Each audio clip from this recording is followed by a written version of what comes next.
Hey guys, and welcome back to House of Raus, and today we'll be talking about my favorite Stephen King horror film, Misery.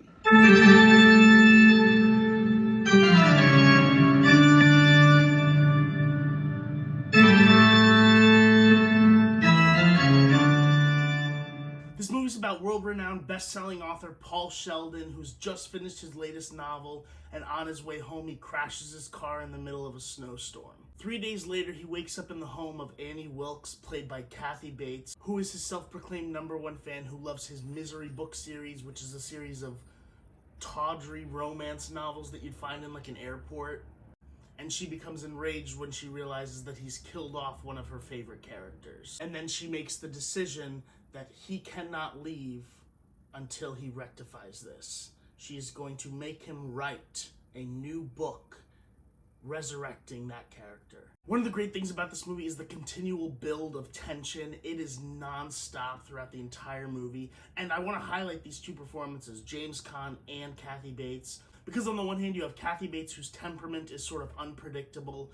Her mood swings are rampant in this movie. And then on the other hand, you have James Caan, who sort of has to assimilate to each one of her moods, depending on how she's feeling.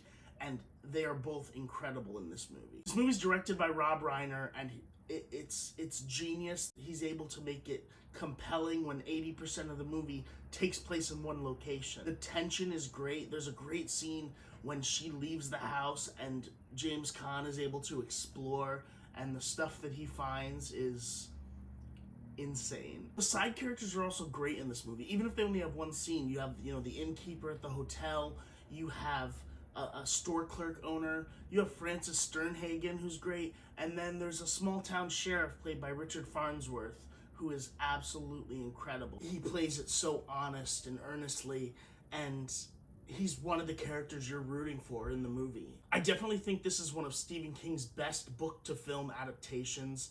Although it diverts quite significantly from the book, I think the changes that are made really work. And in the book, Annie's character is written much more as like a frumpy farm girl, and Kathy Bates plays her much more as like a reserved, quiet Christian girl, and it's a brilliant choice. Now, a lot of people consider this more of a psychological thriller than a horror film.